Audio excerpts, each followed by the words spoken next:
guys. 1 sec now.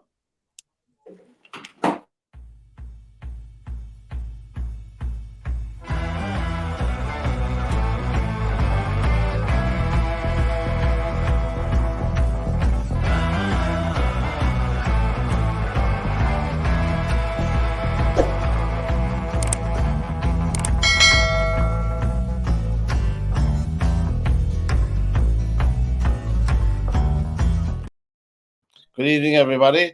Welcome along to this edition of SportsView on nearmedia.tv on Monday, the 19th of February, 2024. Good evening, Derwynne, and welcome. Hi, Pat. Hi, Joe. Yeah, good evening, Joe, and welcome again. Hi, Derwynne. Good to see you, lads. And don't forget that press the red button on the right-hand side to subscribe to our channel. You're more than welcome. And if you want to come on any night, just send us an email and you can come on and we'll slag you for about 10 minutes. And then we'll thank you very much in after that. we'll be looking at soccer, rugby, golf, tennis, boxing, snooker on the list, but we mightn't get to them all. But we were remarking before we came on the air about the stresses of being a football manager today, of all days, this year, but the stress is a silent killer of people, as we know. You know, a very good friend of mine, stress killed him at the age of 48 a couple of years back. It was just tragic. But anyway, Tony Mowbray now is taking a break for 68 weeks from his job at Birmingham City. And as we know, Roy Hodgson became ill, and now he's no longer manager of Crystal Palace. And, and you see Jurgen Klopp, bailing out of Liverpool. I don't mean that in a negative way, but I understand it. So it's totally. I mean, you're talking about the Roy Hodgson side and what have you. Yeah. But my old manager at Leicester City, Jimmy Bloomfield, died of stomach cancer, and that was stress related. You get a lot of acid in your stomach when you're like that. Stress causes that, and I think that was a part of what got him in the finish. You know, it's a hugely stressful job, hugely. And as you were saying, Joe, it's a 15, 16 hour a day, job for people. And if you're 76, we're not knocking 76-year-olds, but if you're 76 and 16 hours a day and you're away from home, that's a massive stress to have on you, you know?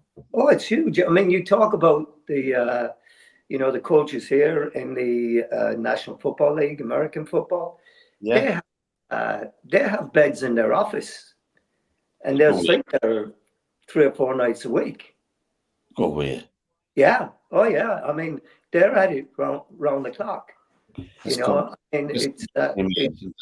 It's absolutely unbelievable. I mean, these guys are so obsessed with this. Bill Cowher, who was the coach of the Pittsburgh Steelers, coached them to the Super Bowl, and he was at a dinner one night, and he's writing some notes down, and he turns to the fellow next to him and he says, "My name is Bill Cowher, and I'm the coach of the Steelers." And the other guy says, "Yeah, I know you are." He says, "You obviously don't have a clue who I am. I'm the mayor of Pittsburgh." He didn't even know who the mayor of his city was sitting next to him. Right? That's how much attention he paid to the outside world. Anything, yeah.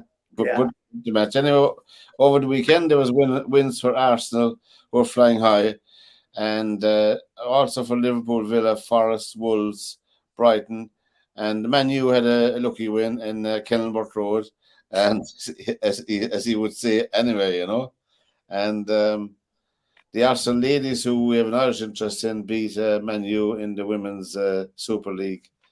In the Championship, Leeds and Leicester are flying high. We'll go through Ipswich. If Leeds and Ipswich had wins, Leicester lost at home to Middlesbrough 2-1, but those teams are still on the up, as I say, to get promotion. But Arsenal looked extremely well. I know, what do you think? Did you see any of the matches over the weekend, Derwynne?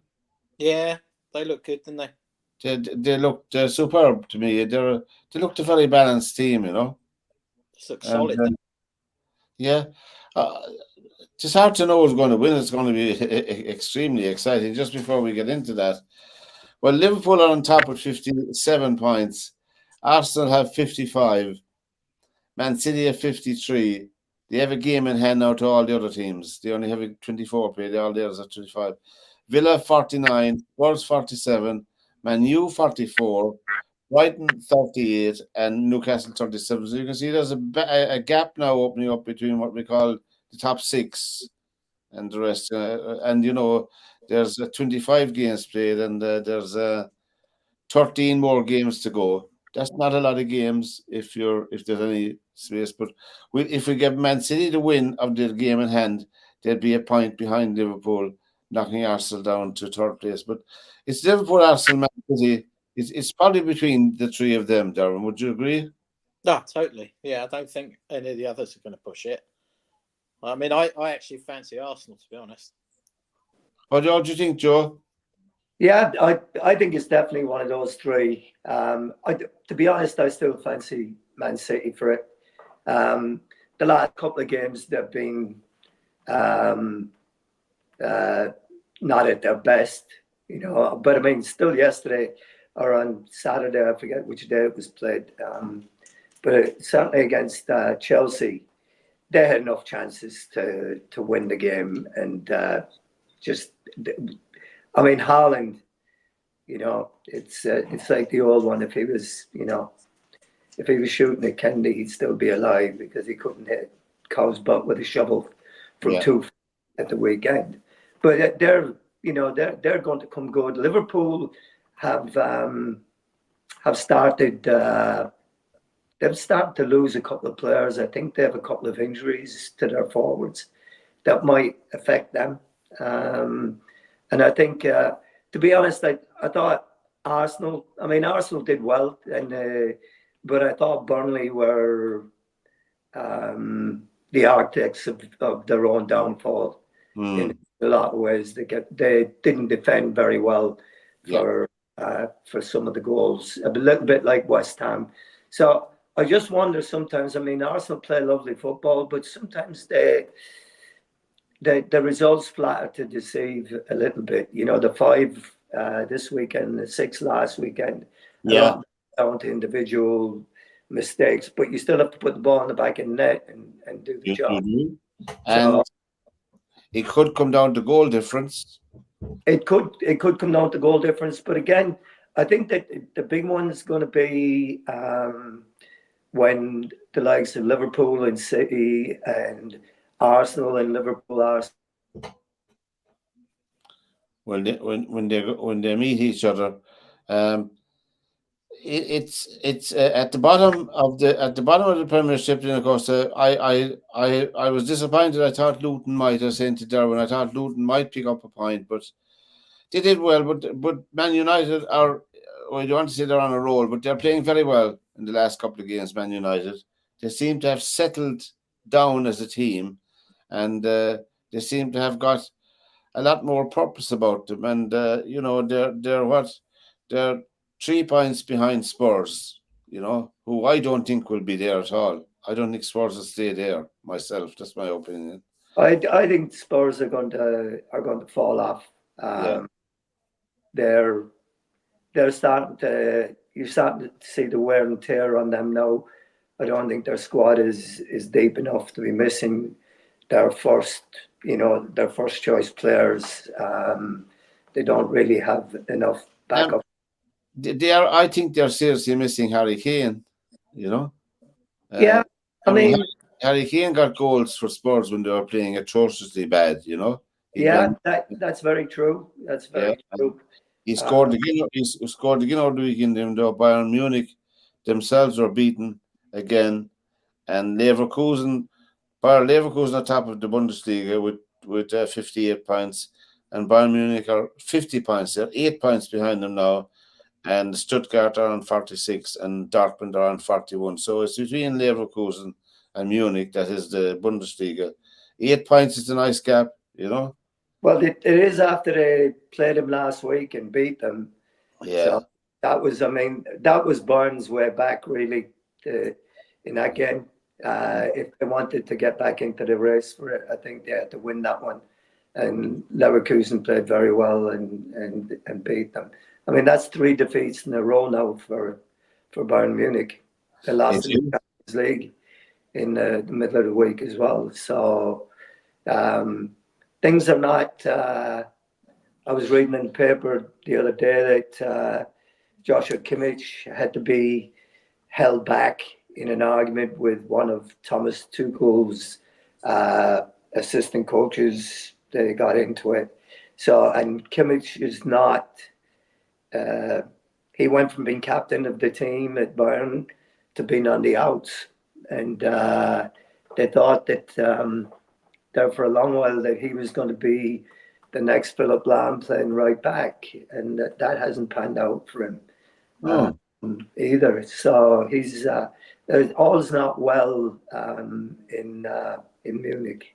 And Thomas Tuchel, but there's also speculation on the newspapers. I forget which one I read yesterday that Arsenal are seriously considering Mbappe as a buy, but I think Mbappe is already committed to Real Madrid. Is he?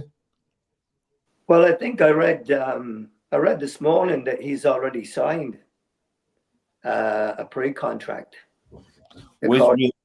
According to the Daily Mail, whoever their contacts in Spain are, said Mbappe is actually taking a pay cut to sign for Madrid, and that it's already a done deal.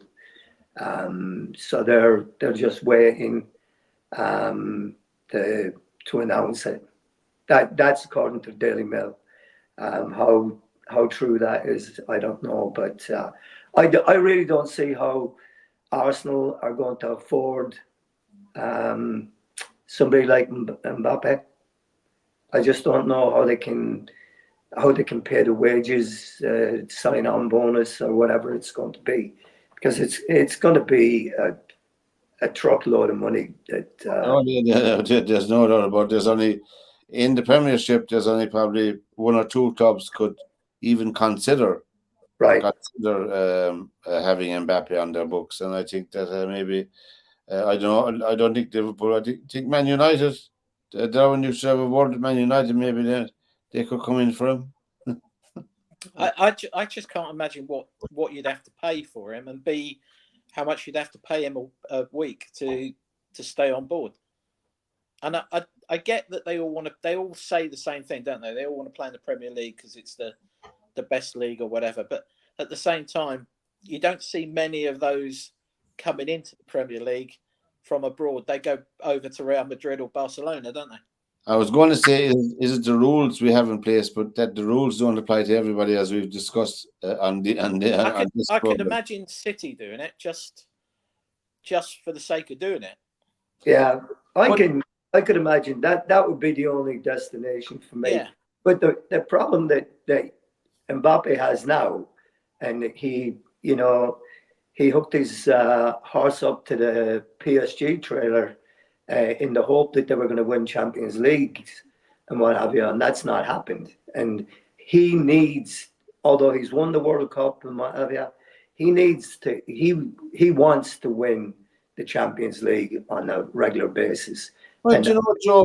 He won't win it with Real Madrid. You don't think so? No, I don't think they will at all. He's probably got more chance of doing it there, though, hasn't he?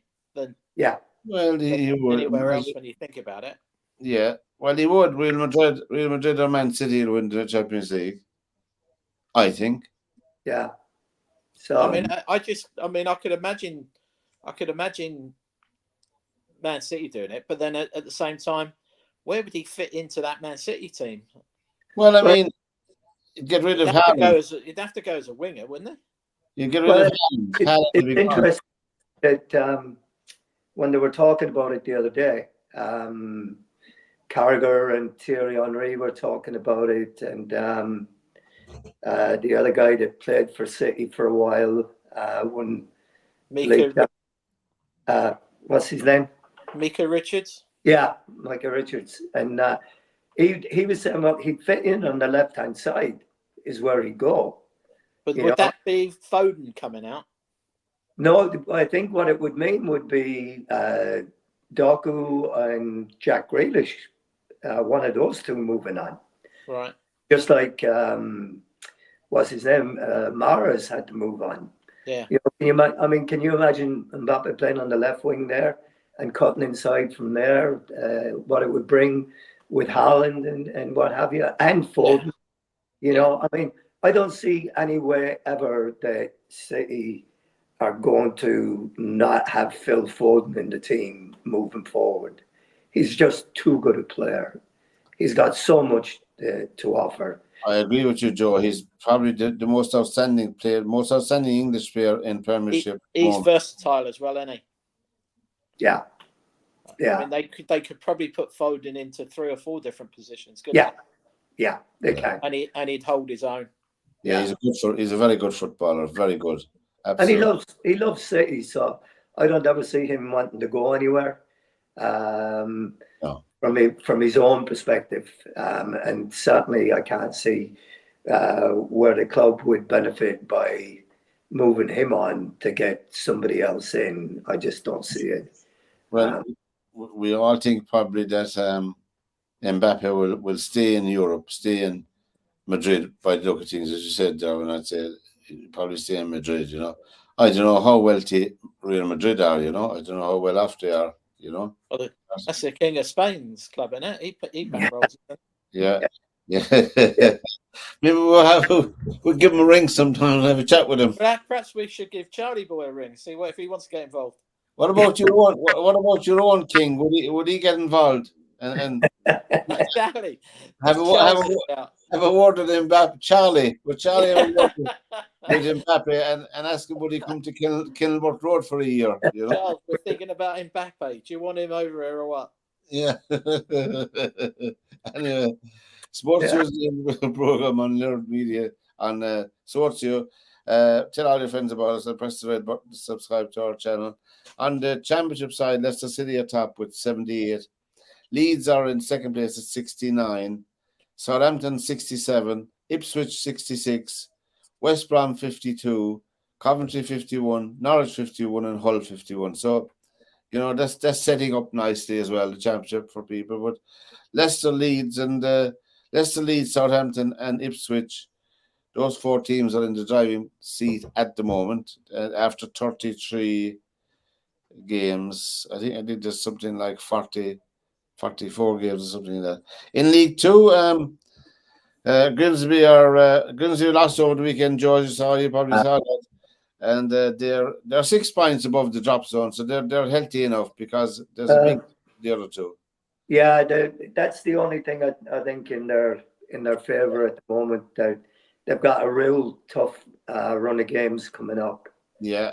So it's you know, yeah. So it's going to be interesting. I just hope that they've done enough up to now, because again, once you drop into that,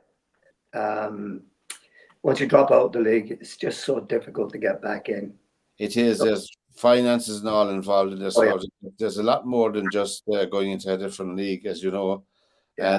There's 46 games to be played in League 2, so I think they have 31 played. They have 15 games left, but Stockport County are top with 61. Mansfield Town are on 60 points, and Wrexham are on 58 points. But Wrexham have 2 games less played than Stockport and a game less than. So looks like Wrexham will run the way up to League 1. You know, they could be. You know. Yeah. Well, we talked about that. You know, when they won promotion last year, that they're a team that's kind of been built for the upper echelons of the league. So it's a long haul, though. It's a long way back. It is a long haul. When they get into League 1, there's a battle there as well. There's battle-hardened teams in League 1 as well. Oh yes, going up. So you know, it's not an easy. And of course, the Championship is every bit as competitive as the Premiership. You know, so really, when you look at it, maybe even more so when you look at it. You know, I mean, yeah. I saw the other day. I don't know if you saw it, Derwynne, but I saw that Norwich are talking about replacing their coach, and they're nearly in the promotion hunt. They're not out of it by any means. No, Norwich have 51 points after 33 games, so they're 2, 4, 6. They're only 1 point off the top 6, which is the playoff. So they're well in the mix. They're well in the mix. I don't know why that would be. And I see the coach of Sunderland. They're looking for a new coach again.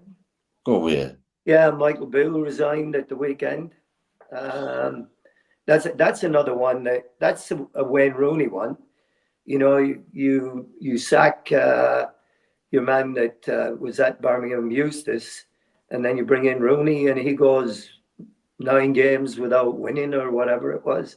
And then Tony Mowbray gets the elbow at Sunderland when they were only a couple of points out of the promotion places, and he goes to Birmingham. Michael Beale comes in, hasn't won a game for 6 or 8 games or something like that.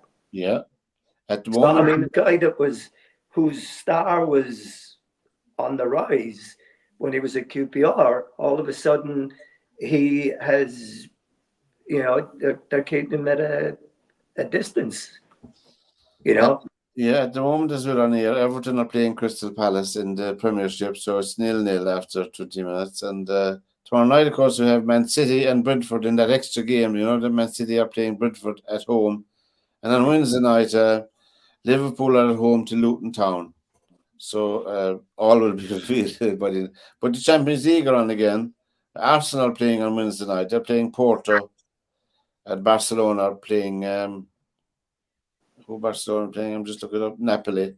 But then tomorrow night you have Inter Milan and Atletico Madrid, and Eindhoven and Dortmund. That's in the Champions League last 16. So there you go. They're coming up quick and fast. We'll just move over to golf for a minute. Derwynne, did you see any golf over the weekend? I watched a little bit over the weekend. Well, the Genesis Invitational, and there was a man leading it, and I was hoping he wouldn't win it, and he didn't. Can they? Yeah. That's some score of 62 in the last day, isn't it? Well, Matsuyama shot a 62. He finished at 17 under to win the Genesis Invitational. Tiger Woods took the golf trolley halfway through the second round, was it? And went away. Yeah, I mean, there's loads of talk now about Woods. I mean, it was out. There's been quite a lot on the golf sites today that Woods somebody needs to have a conversation with Woods about draw the line in the sand, because what they're moaning about is that he's coming into events, he's entering events, and he knows he can't make 36 holes, and he's taking a place of someone who's actually out there trying to earn a living. Exactly. That's what I was going to say. It's a selfish thing on the PGA part to sell tickets on the back of a player who's clearly not up to it. Yeah, I mean, he's sponsored by Genesis, so he's been sponsored by him. He gets paid by him to turn up. And is it right? Is it wrong? I mean, I know it's a difficult one, but when you are taking the spot of a player who's out there, who's fit enough, who's earned the right to be out playing, and you can't make 36 holes, and if you do make 36 holes, you probably ain't going to make the cut. You're going home anyway. I know it's his privilege because of what he's done and all the rest of it, but it's to me it leaves a bad taste, because I just think he's taking the spot of someone who deserves to be having his chance. I saw a good bit of it. I saw a good bit of the golf, the Genesis, and I was watching the Chubb Classic as well. That's on the Seniors Tour, and Stephen Ames won that. The last round was cancelled because of the weather, so he only played 2 rounds. He finished at -13. He shot a 67 and 64. That's Stephen Ames. He won the Chubb Classic, and Padraig Harrington finished at 5 under, 69 and 70 in that. And then we had over one of my favorite tournaments over the weekend. I did more than watch golf. I had a bit of food as well in between. But did you? I did, yeah. The Saudi Ladies International. All the dying the wood woke golf commentators had nothing to say about ladies playing in Saudi Arabia. Yet when Live Golf are up for their tournament, they're gone red in the face and blue in behind the ears with their frothing at the mouth in Live Golf round. But when the ladies play, and I'm saying against the ladies in the international, and Tavatanakit won it. Don't ask me to say. I'm not going to say her name anymore. Now you can look it up. That's easy for you to say. Yeah, right. She finished at minus 18, 66, 70, 69, and 67. But she played great golf. But Charlie Hull, one of my favourite golfers, Charlie Hull, I mean, she wears her heart on her sleeve going around. She finished joint third in minus 9, but she was just, the crowds are following her. She's just such a personality on the field, on the course, which is, anyway, what's her name? She won €698,000 for her 4 rounds in Saudi Arabia. That was the ladies' European tour. A huge purse, you know. I actually think there's a lot of sort of gossip going around now that the ladies' European tour are actually more fun to watch than the men's European tour.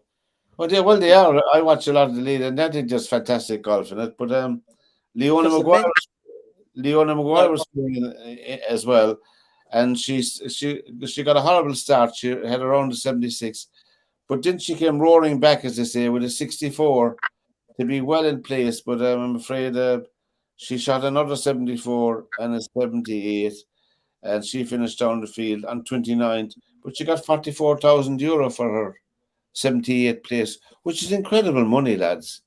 For a lady. I mean, that's a bit of a one-off in it because it's Saudi. Yeah, so but they still, would play for a big purse. They wouldn't. Ladies European Tour don't normally play for those purses.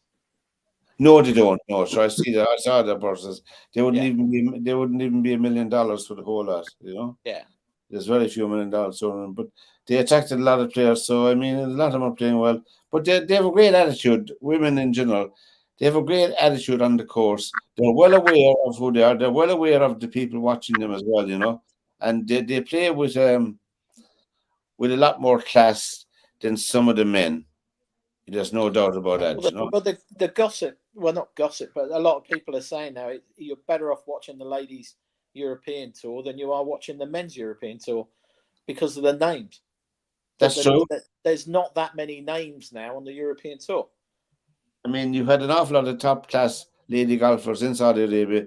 They weren't contending, but you know, they were. You know, you had Lexi Thompson wasn't there, but you had a lot of the top 20 players there. You know, what's her name? Nelly Corda couldn't turn up there either. You know, but I think that's a lot to do with the American press anyway. You know, which is unfortunate, but that's my opinion for what it's worth. Or she didn't get money to go. Huh? She didn't get paid enough money to go. Probably. Would you think so? Oh yeah, of course. Yeah. Yeah. There would have been appearance money flying around for them. No, I think there's a lot of rules in golf which are very, very harsh. The punishment doesn't fit the crime.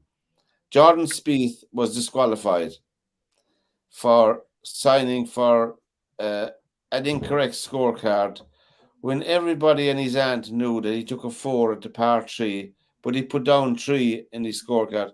I know there are rules around it, but I think the punishment in that case does not fit the crime. Derwynne, what do you think? He's responsible for making sure his scorecard's done correctly. I mean, it's as simple as that. And he didn't put down a 3. It was his playing partner would have put down the 3. Yeah, right. I know. But But it's his job to check.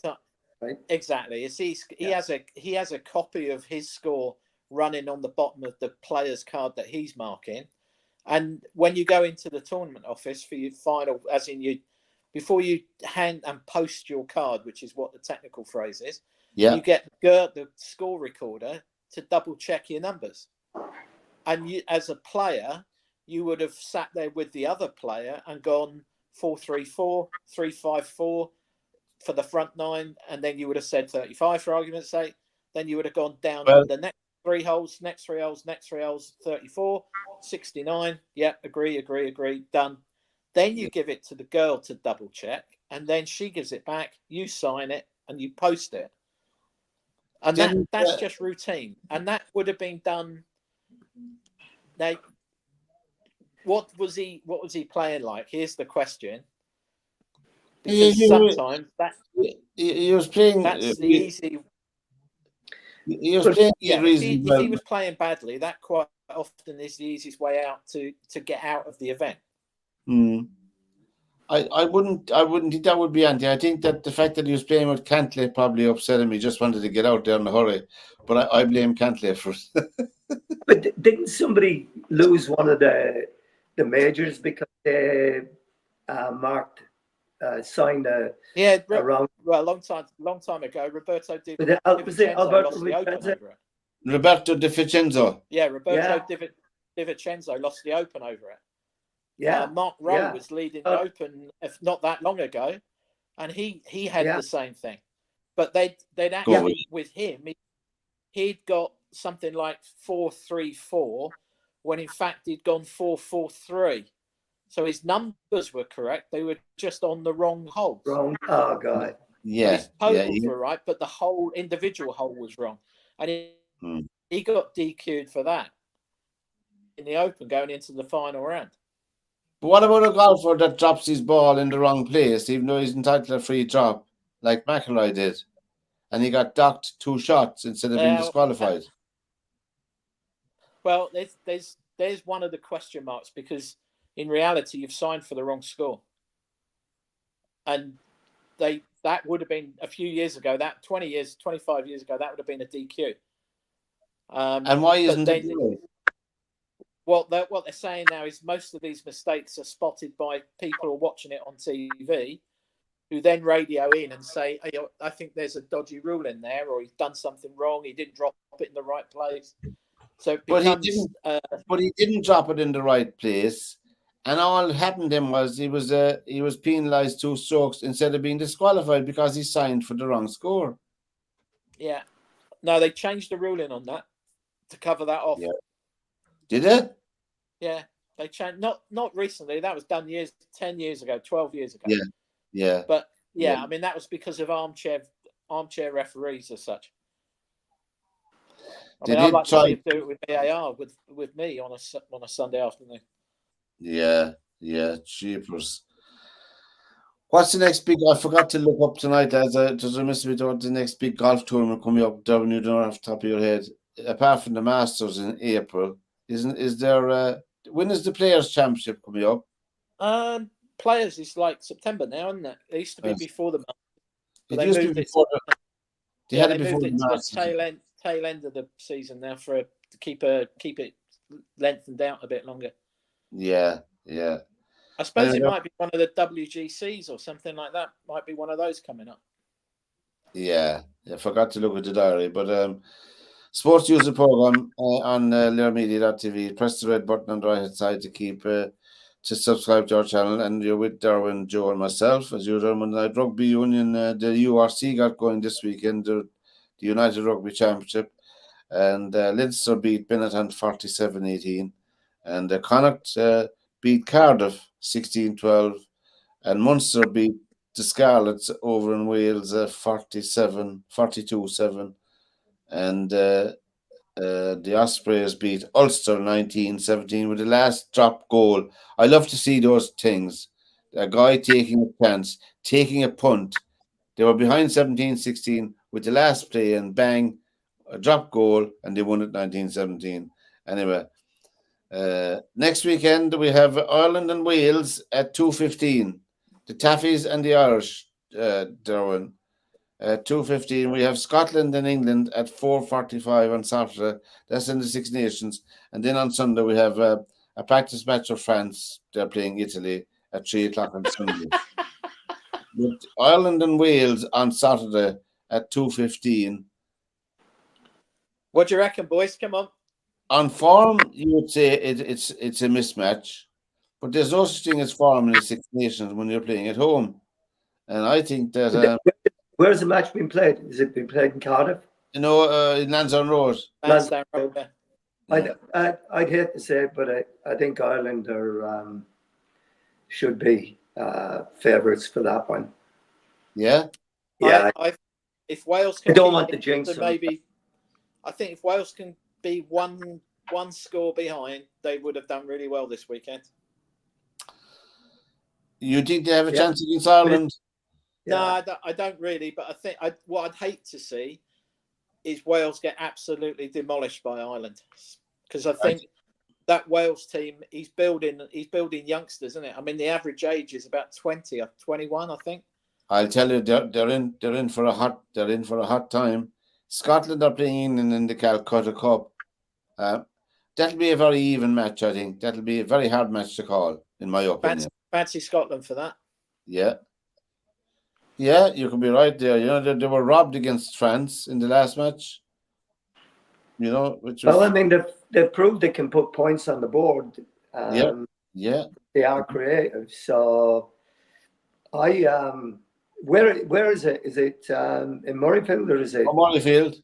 It's in Murrayfield. Yeah. I'd be inclined to go with Scotland on that one. There was an interesting question put the other day. Who would you consider to be England's biggest rival in rugby? Wales. Wales? I would, yeah. Yeah.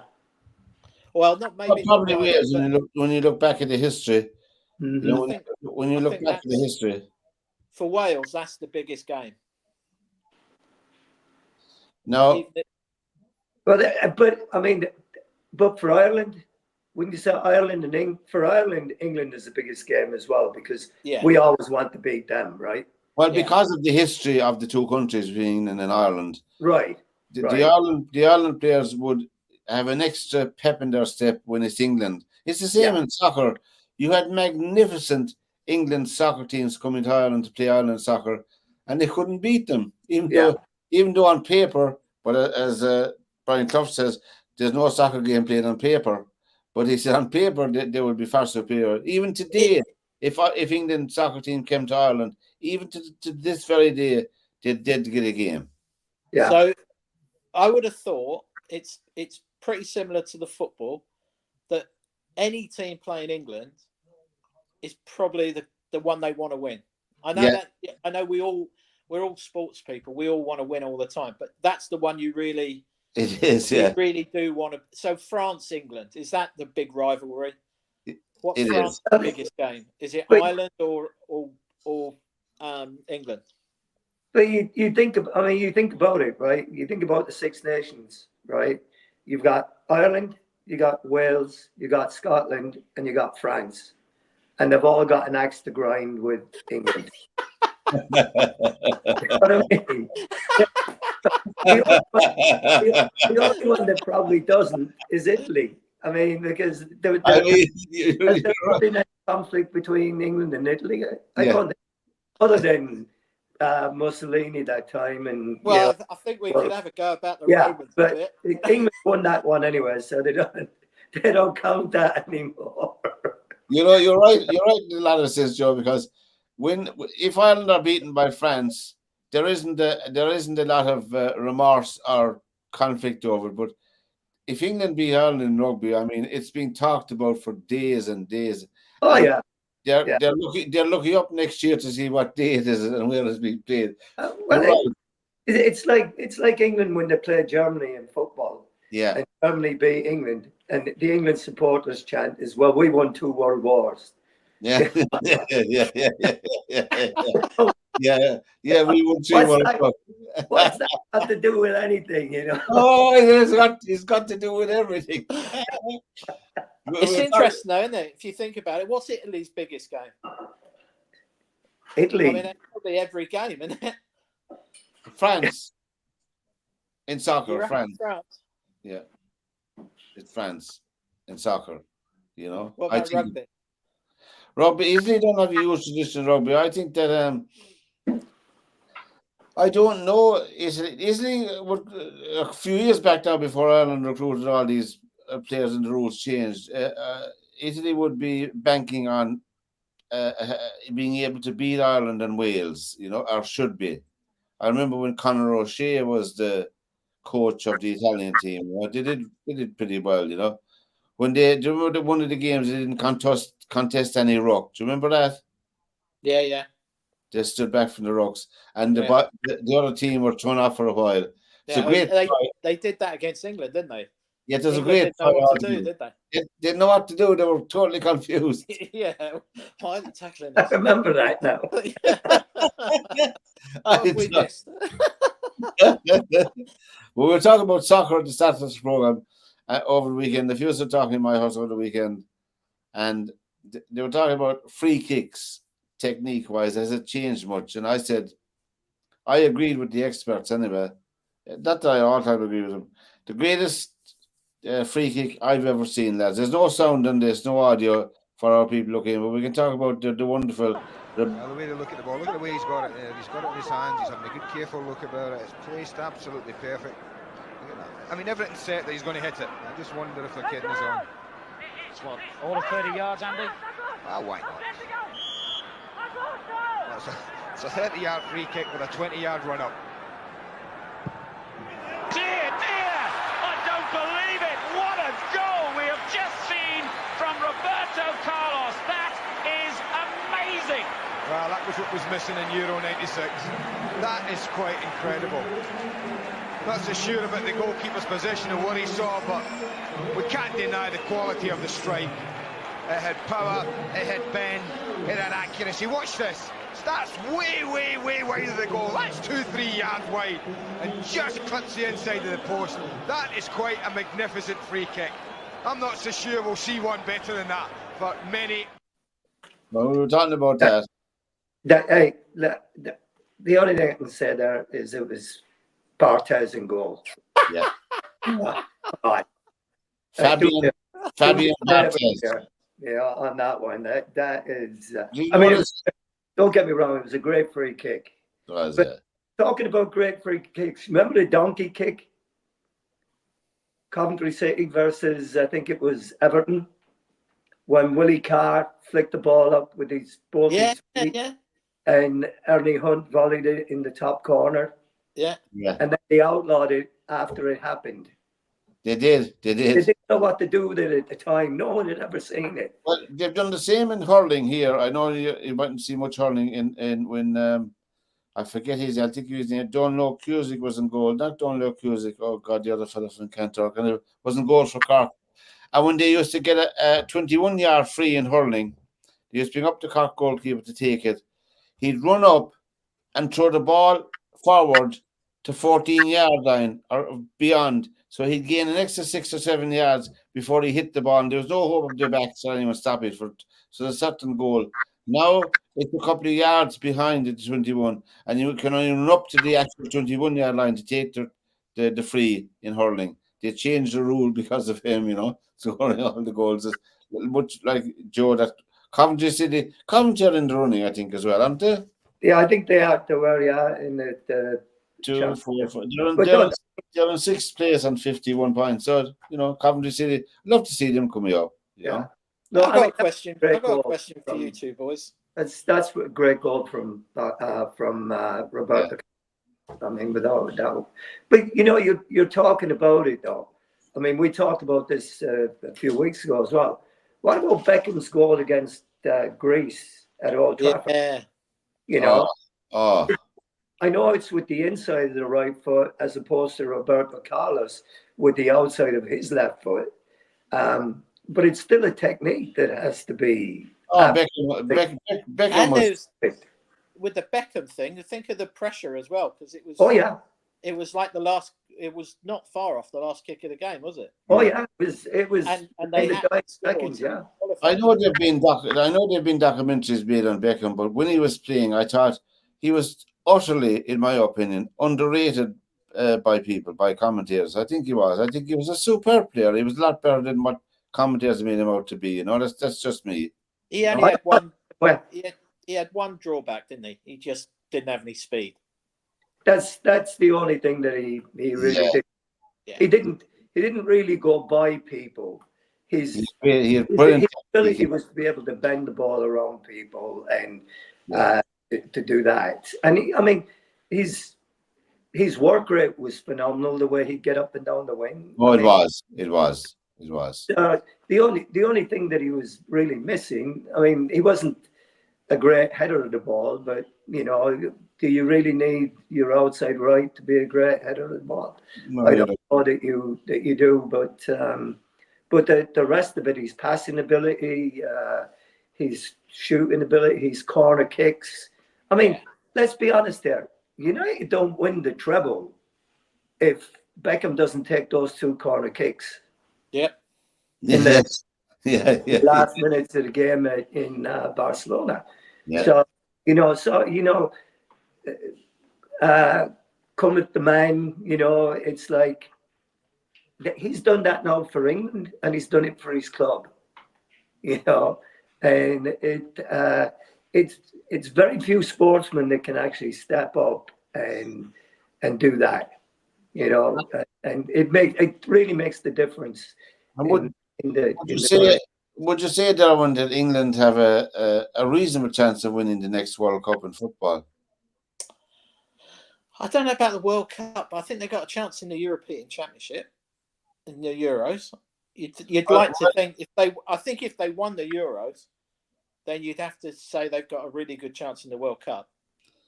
Well, the Euros, I mean, there aren't outstanding teams with respect to England in the Euros. I mean, the Germans are very hot and cold now, who would be a powerhouse of Europe. But France will turn up. If France turn up, the same rugby team, if the French football team turn up, really and truly. You've got Croatia, haven't you? You've got the likes of Croatia. They're never out of it, are they? You can never say they're not any good. Luka Modric can't be doing it all the time at 40 years of age. No, but they, to me, when you look at Croatia, they all seem to run and want to. Yeah, they have 6 or 7 fabulous footballers in their team. Yeah. You know? Yeah.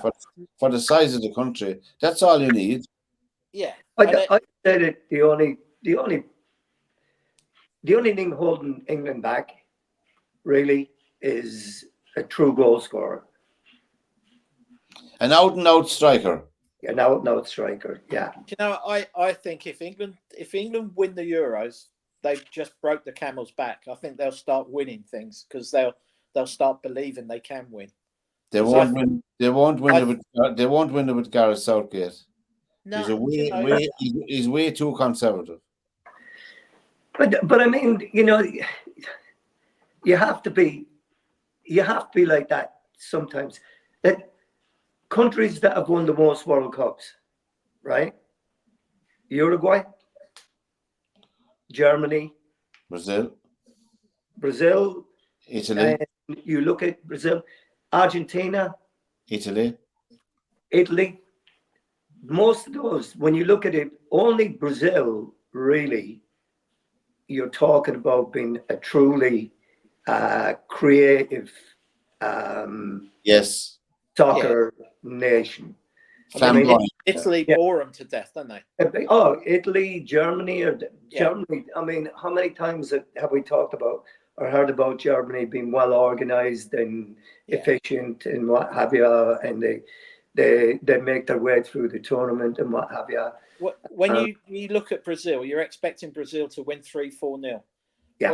When you look at Italy, you know that's going to be a 1-0, 2-1, 3-2. No, 1-0. They'll get a goal, and that'll be it. They're a bit like Arsenal, the old days of Arsenal, aren't they? They'll win, but it'll only be 1 goal. And that's the thing with it, I mean, even when they won it in Spain that time, when Rossi came back and scored those goals in it, I mean, Brazil or Italy were very, very. I mean, Brazil were the best team at the Spain World Cup that year, with Zico and those guys. Oh yeah. They had Zico.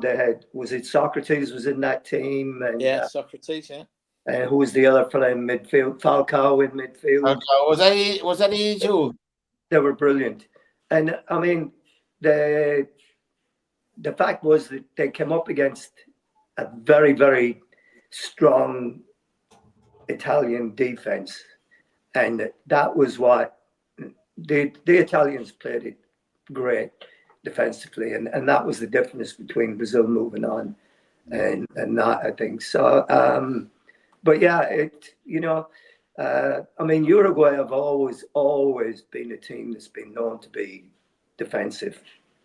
Of course, their country is is only a small country compared to Brazil and Oh, Argentina. it's tiny. It's tiny country. Yeah, yeah. So Do you not think? first Do you two not, World Cups, didn't it?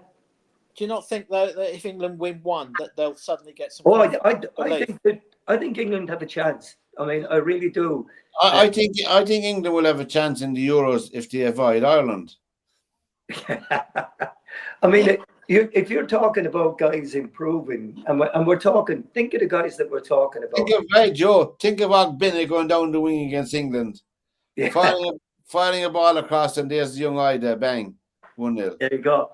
But I mean, the likes of Saka, the likes of Phil Foden, Jack Grealish are there. Harry Kane may be too old to be there. And Harry Kane's biggest problem in big games is that he drops further and further back into midfield to try and get. No, isn't that down to Gareth Southgate, the manager? I think it's sometimes down to the player. I watched him in the Euros. Yeah. And I mean, for a fella as big as he is, he doesn't really challenge for high balls. And you would imagine a guy that size that you'd have him challenging for high balls, so you'd have the likes of the other guys able to run off of him in behind and cause more problems. And I mean, by all means, have him drop off and then bring other people into the play. But if he's just going to go through the motions of not even challenging for the ball, then that is a big loss to the team right there in terms of opportunities to get behind the opposition. And, do you know the other thing, Joe, about Kane? I don't think he's that savvy, if that is the right word, because every defending team come up against Kane, they probably put two players on him at some stage. Yeah. He doesn't seem able to drift around and lose them, does he? And find space. I think he drops back so much to get away from that environment. Yeah. And he's not good enough to do that, is he? He's not He's not a creative player. He's not that creative, is he? Yeah, he's not really good at bringing other players or springing other players. When he drops in and pulls centre backs in with him and what have you, he is not good enough. Or to my mind, he doesn't seem to be good enough to be and clever enough to be able to turn the ball to bring outside guys into the game or to get the ball to other people that can. Because when you watch him, when he starts dropping back, those two central defenders never come with him. They always just let him go. Yeah. But when you look at and we'll pick him up again in a minute, because he's another one who hasn't got much speed, does he? No, he doesn't. No. When you look at the Premiership, right, all the best strikers are not English in the Premiership. Yeah. Yeah. There's no top class. There's no Jimmy Greaves there, you know.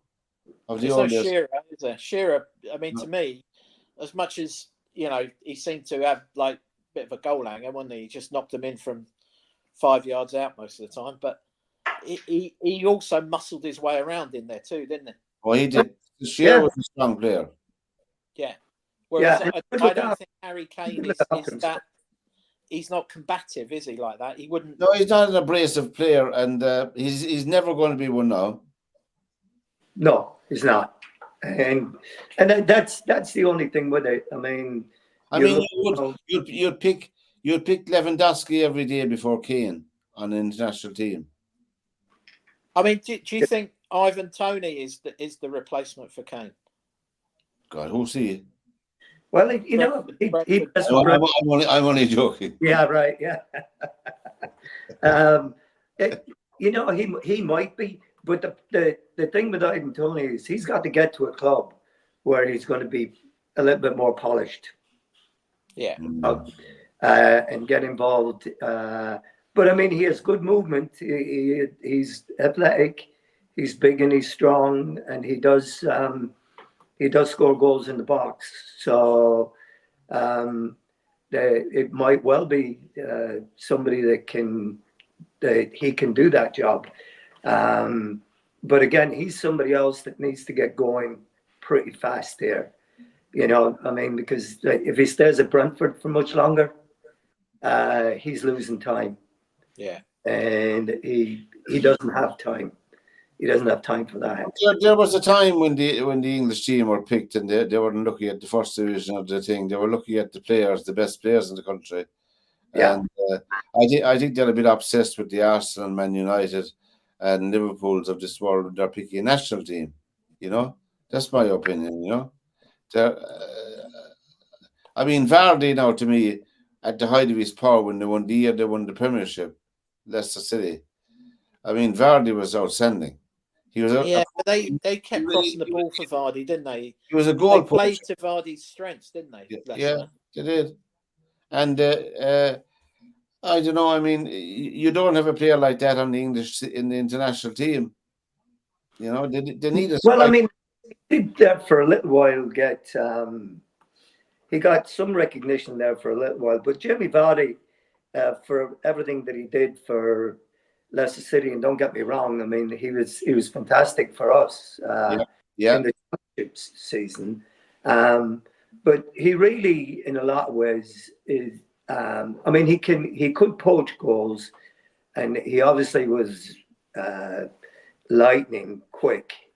But I think that the way that Leicester played that year surprised a lot of people, and it took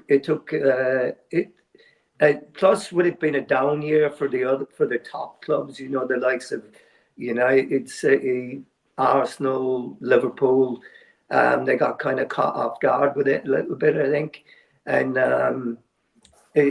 he's another one that is not really football smart enough to be an international footballer to solve the problems of. He'd be no Ronaldo. Yeah, I mean, he can break it with his. Sorry, before I forget the thought, Joe. There's a country now and a team, Portugal, small country, another one, and they built their team around Ronaldo. Yeah, an out striker, but a fantastic. I think he works a lot on the game as well. But really and truly, I mean, Portugal will always be a threat. Well, I don't know about now, but they have Bruno Fernandes as well. Fernandes always plays great soccer with Portugal. Oh yeah, he does, and they have, problem with Portugal now is they've got Roberto Martinez as their coach, don't they? Yeah. And I mean, he didn't with a team. He had a Belgian team with a golden generation of talent that he wasn't able to get over the line, and I think the Portuguese have a very similar group of players. They've got Silva from City. They've got, of course, Bruno, but they've got a lot of young guys. They have the kid that's playing at AC Milan, the kid that played on the wing, come up in the World Cup. Very, very athletic, very strong. So I'm trying to think what other players they've got, but they've got some good players. Portugal got a sneaky good team, but they've been overshadowed by Ronaldo. Yes, yeah. Because everything is about Ronaldo. Ronaldo this, Ronaldo Ronaldo this. You've only got to watch when the coach arrives at the ground. No one else gets filmed coming off the coach, only Ronaldo. Yeah. And you to me, Portugal are a much bigger team than we think they are, because all the other 10 players are overshadowed by Ronaldo all the time. You must say a few things in his favour. He single-handedly brought that team to the European Championship to win it. A little bit. He was a bit of a Maradona, wasn't he? I'm telling you, he came back on again in one match. I was watching him. Just pouring rain. Obviously, he's coming to the end of his career. Everybody knows that. Yeah. No, there's no doubt about that. But he has been probably one of the best players outside of Brazil that I've seen playing soccer in my time. Oh yeah. I mean, there's nobody doubting that you know, that he's a great player and But has. I mean, he does. I don't think he'll get his game with Martinez. No, I don't think so. I think his international days are done. I think there could be a few before we finish. Katie Taylor, for all Katie Taylor fans, there'll be no fight for Katie Taylor in Croke Park anyway. Going to promote I saw the paper this morning. Why is that? Well, first of all, she wouldn't fill the Croke Park. There's 85,000. There's 85,000. And people must remember, with respect to Katie Taylor, women's boxing is a minority sport. Yeah. And she struggled to fill a 3,500 arena in the last fight, which is a cracking fight, I know that. So she won't be fighting there. Looks like her last fight could be in Madison Square Garden. I don't know, it's speculation. And then we had the Welsh Open in snooker. Gary Wilson beat Martin O'Donnell 9-4 in the final.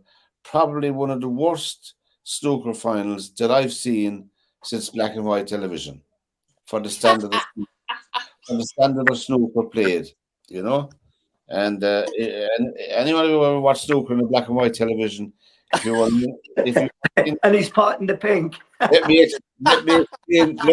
explain to you. You have to be in at the start of the frame, otherwise you won't know where the balls are. You didn't have a clue, right? Just pure concentration and interest that kept me going, you know. Did you see that when I saw in the paper this morning that Ronnie is not going to go for the 147 breaks anymore? No, because the money is not worth it. That's right. It's too stressful to go for it, and the money's not worth it. So he's some. I think half the time he says things just for a reaction. Oh, yeah, just wind people up. Yeah. But he should say it, Ronnie O'Sullivan. I mean, there's another thing now we're missing for all snooker fans there. The new Saudi Arabian International Snooker Tournament will have more money than the World Championship. That's something that people should be worried about because they're professional snooker players, you know. If you're going to play for 750,000 euro instead of $500,000 and all expenses paid, where are you going to go? I'll have a bet with you. I'll have a bet with you now that Ronnie's head's all right for that event. Yeah, but I mean, it's like everything else. I mean, money talks, and people in any sport, it doesn't matter which one you look at. I mean, even you look at snooker, there can't be that much money in snooker, really. I mean, unless you're the top one, the top 2 or 3 guys that you're winning on a regular basis doing that. So they have. I mean, I know they have a little bit longer than guys like soccer guys and rugby guys because they can play snooker that much longer. But they are discussing where the money. I know it's snooker at the moment. They're discussing, you know, for young players coming in that if they're to qualify for tournaments is expensive. So they're looking at covering their basic expenses like travel and hotel, you know, and that so they can participate in tournaments, you know. Yeah, I mean, this is the same though in all sports. I mean, Derwynne, in your sport, I know some young lads that played golf at our school. In our school, the Bellarmine is private school, you know, so we have a lot of attorneys, accountants, rich people that are pretty well heeled. And the kids all playing private golf courses, and they're good players. Well, they get out of our system, and then they go to college, and then they go on the smaller tours. Well, and I know a couple of them, and I know their caddies. Their caddies eat in the hospitality tents. Yeah, that's how they survive. They sleep on the floor or they sleep in the car, and that's how they survive, by being in the hospitality tents. You know, so if you're going to encourage people and keep the game going, you have to find a grassroots way of taking care of it, you know, so that they're encouraged. Golf, you're right about golf. Golf is taking care of it. Golf is taking care of it to such an extent now that I saw the seniors over the weekend. There's another layer of activity now for you when you're over 50, 55, 60. You can play and have a decent living and a decent standard of play as well. Well into. Golf's always been the same. I mean, when I was a kid, when I was starting out playing tournaments, you stayed in the cheapest B&B you could find, or if you were lucky enough, a member from the club that you were playing at would put you up for the week. Yeah. You would buy them a bunch of flowers or something, because they fed you and watered you all week. Yeah. But it's expensive because if you play in the mini tours, hotels and air flights and everything else are just as expensive as if you were playing in the British Open. Oh, it is, yeah. There's no price difference. It's the same cost. And, the prize money is totally ridiculous at one end of the scale. The guy who's finished last at that DP Tour event last week has probably picked up about $2,000. I can guarantee you now it's probably cost him $4,000 to play. Yeah. So he's made the cut, but he's $2,000 down already. He is, yeah. And as much as we all go, well, I was lucky. I caddied at a really nice posh golf club in North London, and the members paid for me to go to tour school, and they had a whip round to keep me out playing on the tour. And you're lucky like that. I was lucky. But I know other mates of mine who were just as good, but didn't have wealthy mum. I mean, I haven't got a wealthy mum and dad. I'm just working class family. Yeah. And my mum and dad couldn't support me. No. And my mates' mum and dads couldn't support me, but they were at normal golf clubs that weren't wealthy. Yeah. And as much as you could see that they had a real talent, they couldn't get sponsorship because they weren't at the right club, and all these other little bits that go into the melting pot. Joe, you've probably seen as many good footballers drop out. Oh yeah. They never got spotted, or they never got picked up by a big club, and it never happened for them. And golf has always been that way, and I don't think golf will ever change that point of view, because all the money goes to the top end of the sport.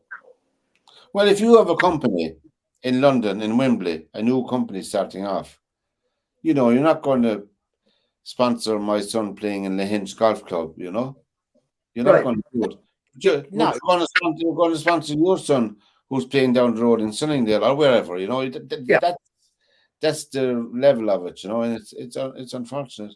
Golf. I mean, I remember when I first went out and played. I remember playing. I'd won the London Assistants and London Under 25s and different things, and the South Region stuff, and I started getting a bit of a name from playing. And I remember going to play in the Welsh Pros Championship, and my dad was caddying for me. My dad used to take a week off work to come and caddy for me and drive. I wasn't driving then. And we pulled up next door to Woosnam. And Woosnam was driving a Ford Sierra that was sponsored by a Ford garage up in Wrexham or somewhere, free cab, yeah. Somewhere from around there. But he couldn't afford to eat. And when I was at a club where one of the head teaching pros at the club was big mates with Woosnam, and they shared a camper van. And they literally slept in the back of the camper van on a mattress in sleeping bags and ate tins of cold baked beans. When he started getting the name for himself, and next thing you know, he's a Ryder Cup player, superstar, and all the rest of it. But yeah, he won the Masters, didn't he? Woosnam? Yeah. But there was a time when lots of players came up through that system. Yes, that's true. And that system doesn't exist anymore because of the college golf. Yeah. That they're coming out of college golf in America, and they are basically pros while they're in college. Because the US Tour have done something now they've done it about 3 years ago, that if you are in the top, I think it's top 10 in the collegiate order of merit in America, the US Tour pay you money, and they put it into like a trust fund. So when you come out of college, you've probably been on a scholarship. You've probably, if you haven't been on a full paid scholarship, parents can afford to do it. Yeah. Because you've been grown up golf at some fancy country club. Yeah. And that trust fund that they've been running for maybe 5 years has accrued enough money for you to actually go out on the US tour and live and not worry about expenses because you've got enough money behind you already. Yeah. So those college systems are now, if you think about it, if you look down I'll have a bet with you now. If we went and looked down the list from the Genesis event, I'll have a bet with you now. If there's 100 players on that list, I'll bet you 90 all came through American college system. Your likes of McElroy won't, because he never did the college thing. No. I don't think Shane Lowry did the college thing. No, he did not. No, he went straight he won the Irish Open as an amateur. As an amateur, yeah. So I'll have a bet with you now. It will be. He got a big sponsor then. It'll be 90% of them would have gone straight through the college system. They would, yeah. They're coming out already, literally like golf pros. It's the same in the women's game. They're the exact same, you know. Yeah. Well, the whole college system here has changed now, because you had that antitrust lawsuit that athletes were bringing against the NCAA, because now players are able to get paid. They're able to have their own image rights, get percentage of their own image rights. They're allowed to have sponsors. They're allowed to make money on the side. Previously, we had a situation up the road here at the University of Washington where a quarterback on the college football team that was ranked in the top 5 in the nation got suspended because a booster gave him a stereo. You are not allowed to get anything from outside. Oh, I have you. You're not allowed. Nobody is allowed to give you anything for free because it takes away your amateur ethos. Amateur status, yeah. But college can have 80,000 people up there at a football game, and they've just now deserted the Pac-10, or the Pac-12 is now, to go to the Big 12, so that they can make millions more from TV sponsorships. Yeah. But players, we don't care about players. Players shouldn't be getting anything. Yeah. Whose talents are they using? Yeah. That's true. And we have a debate beginning in Ireland about the GA here in Ireland, where, it's purely amateur sport, and it's kicking off now, and it's getting a bit more, I suppose, serious, for the want of a better word. We don't have. You have 2 big events in Ireland every year. You have the All-Ireland football final and the All-Ireland hurling final. That's 2 events in the whole year. I mean, all the rest of the competitions, Joe, you lived here, are club, mainly club and county. So, I mean, the infrastructure for the Gaelic Athletic Association, it could never go professional. It doesn't have the income. It cannot generate the income to have that. Yeah. You have professional soccer in Britain for years. You have our own League of Ireland, which began the weekend, and Treaty United had a fantastic win here in Limerick, Joe, Friday night. They won 3-1 against one of the favourites for promotion, which is Cove Ramblers, which Roy Keane's old club, his first club, Cove Ramblers. They were playing here Friday night, and Treaty United beat them 3-1. Great win for Treaty. But they're nurturing local junior soccer, which is a fantastic idea for the club, and I hope it gets supported during the year. But anyway. But you're talking about Gaelic football and hurling there, right? Yeah. The commitment that Gaelic football and hurlers have to put in. It's professional. It's professional, and they're amateurs. And these lads are not even allowed to go for a pint on a Wednesday night before a match. No. They're taking it this seriously. And they're amateur players. They have gym membership. They have dietitians. They have strengthening, conditioning coaches. They have everything you have with a Premiership club with them. They have all the structures. I know what you're saying, Joe. But, I don't know. Long term, I don't know what the answer is. I don't know what the solution is. I don't know, because if it goes professional, you have the richest counties will have the best players. That's what will transpire in the end. Well, we have it two different ways, right? In the two different sports.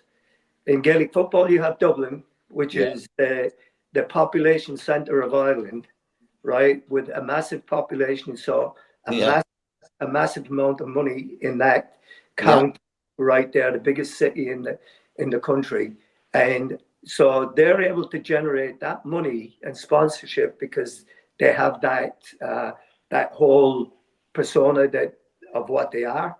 And then you have in hurling, you have Limerick, who have the richest sponsor in hurling, in JP. JP McManus gave So $1 million to each of the 32 counties last year as a present. Yeah, and is it any wonder that both of those counties are doing absolutely fantastic in their sports? Yeah, because I just know one Dublin football personally to a friend of mine. Since he was 18, 19, every single thing he needed was he got. He didn't have to buy a boot, a sock, a jersey, a togs. All these things are in hurling, a helmet and hurlers, nothing like that. Gym membership, no problem. Yeah. Meals supplied by whatever dietitian, everything. Anyway, just lads, so we've reached the end of another show, and great to having you along. We hope to see you again, Hale and Harty, next Monday night, the 26th of February. Got the year's time. We'll be looking forward to Christmas in a few weeks' time. We will, yeah. Hey, one thing I meant to say to you last week. You know how much money was bet on the Super Bowl last week? I can't imagine. 20 million. 149 million. Wow. US dollars was bet on the Super Bowl last weekend. Oh, when the Super Bowl was over, there was something like over 100 private planes took off from Las Vegas. Oh my God. Yeah. Then what about the carbon footprint? Yeah, right. So there. We're talking. Wasn't it something like $1 million for a hospitality box? Oh yeah, it was like ridiculous. Yeah. I mean, a regular box seat was going for like 80 grand. How about that? Oh God, Marilyn Monroe, where are you? Yeah, indeed. And then was it Kanye West or somebody? I forget who it was. He bought a box in front of Taylor Swift's so he could get the free advertising. That it didn't cost him as much as it would. Because So you two are on top there. I'm Kanye West underneath you, waving up at Taylor. Smart man. That's a good note in. Guys, take care. Have a great week, and thanks for your time again. And from all of us again, sports again as well. Good night. See you, boys.